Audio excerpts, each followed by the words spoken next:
जिस प्रकार 10वें सूत्र में बात हुई उसी प्रकार से 11वें सूत्र में, जो कि दूसरे खंड का तीसरा सूत्र है, वही बात हुई है। तो इसमें कहा गया यस्या मतम तस्य मतम, मतम यस्य न वेद सह अविज्ञातम विजानताम, विज्ञातम अविजानताम। तो इसमें कहा गया जिसका अमतम, जिसका कोई मानना नहीं है, कोई मत नहीं है। मत शब्द एक तो मानना से संबंधित होता है, एक हो सकता है, और एक मति जिसे हम कहते हैं बुद्धि, समझ।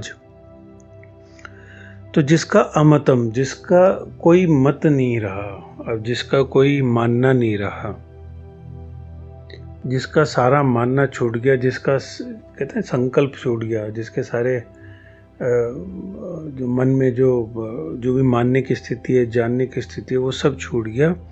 तो कहते हैं कि उसी का असल में मानना मत है, उसी की समझ है, उसी ने असल में जाना। लेकिन जिसका कोई मत है, मतम यस्य न वेद स, जब तक मत है, जब तक मानना है, तब जब तक जानना है, मानना है, तब तक उसे नहीं देखा जा सकता, उसे नहीं जाना जा सकता। तो ये एक और स्थिति बताई गई है कि अपने अंदर अगर हम सारे मतों से, सारे मानने से फ्री हो सकें, मुक्त हो सकें, तो उस स्थिति में पहुंच सकते हैं। क्योंकि अब कोई कुछ रह ही नहीं गया, जब कुछ मानना ही नहीं रह गया, कि मतलब उसका मतलब कि अब कोई संस्कार, कोई इंप्रेशन, कोई विचार, कोई भाव, कुछ भी नहीं रह गया, कुछ भी मानने का बात ही नहीं रह गई। जो है, जो नहीं है नहीं है, तो उसमें कोई बात ही नहीं रह गई। मतलब और गहरे में देखें तो कुछ भी, गहरे से गहरे तलों पे हम देखते तो हम हर चीज को मान के चलते हैं कि मेरा शरीर है, ये संसार है, ये भी एक मानना है, ये भी एक मत है।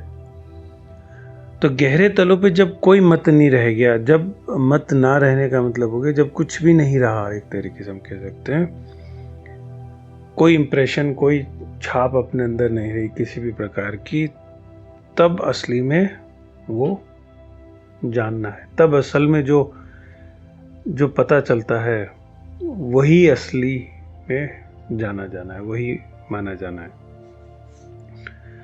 और जिसके अंदर कोई मत है, जब तक कोई भाव है, जब तक कोई मानना है, तब तक वो नहीं जाना गया।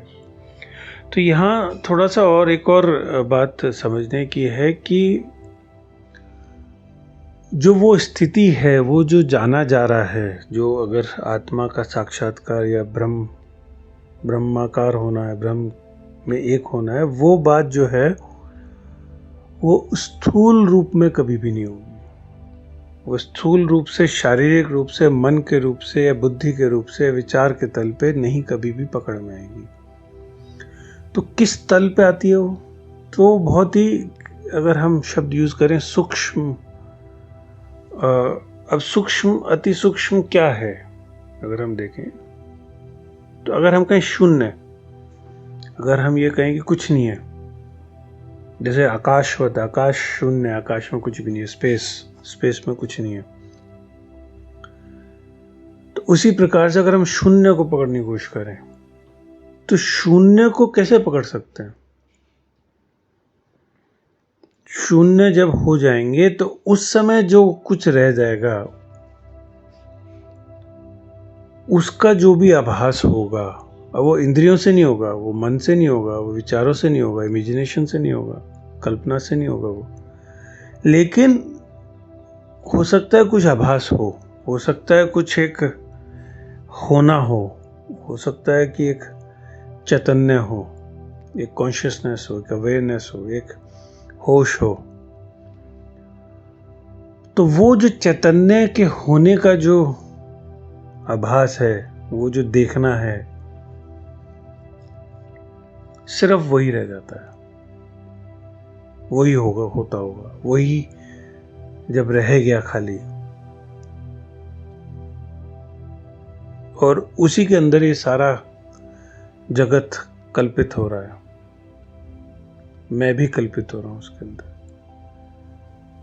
तो ऐसा सारे शास्त्रों में कहा गया है। तो वो जो स्थिति अगर पकड़ में आती होगी तो वो जो भाव होगा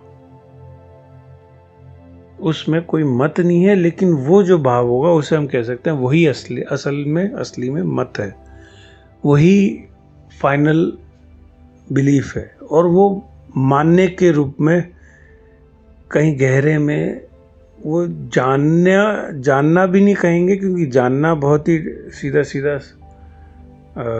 जैसे इंद्रियों से जानने के रूप में हम समझते हैं, लेकिन वो एक अलग ही आभास होगा। लेकिन अगर कोई कहता है कि मैंने जान लिया, मैंने उसको क्लियर है कि जी मैं समझ में आ गया संसार में, तो कि मेरा मत है कि कोई भी मत है, तो वो कोई भी मानना है तो वो असल में उसने नहीं जाना। तो इसीलिए अगली लाइन में कहा गया है अविज्ञातम विजानताम। तो जिसने नहीं जाना उसी ने जाना, और जिसने जाना उसने नहीं जाना। तो ये बड़ा विरोधाभासी है, क्योंकि इस तल पे विरोधाभासी बातों से ही उस तरफ इशारा किया जा सकता है कि जब जाना, जो ये कह रहा है कि मैंने जान लिया, तो उसने अभी नहीं जाना, और जिसको लगता है कि अभी नहीं जाना उसी ने जान लिया।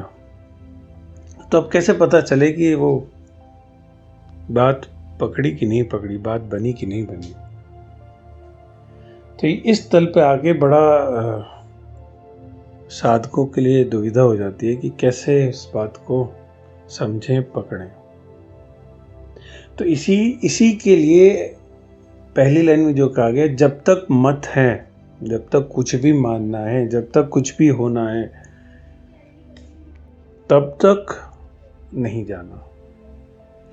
जब गहरे में सारे मत खत्म हो जाएं, सब मानना खत्म हो जाए, तभी जानना होता है। तो ये थोड़ी हम कह सकते हैं गहरी से गहरी बात है, जो इस पे कुछ भी बोलना बताना थोड़ा सा मुश्किल है, क्योंकि ये जिसको अनुभव है वही कुछ थोड़ा बहुत इशारे कर सकता है।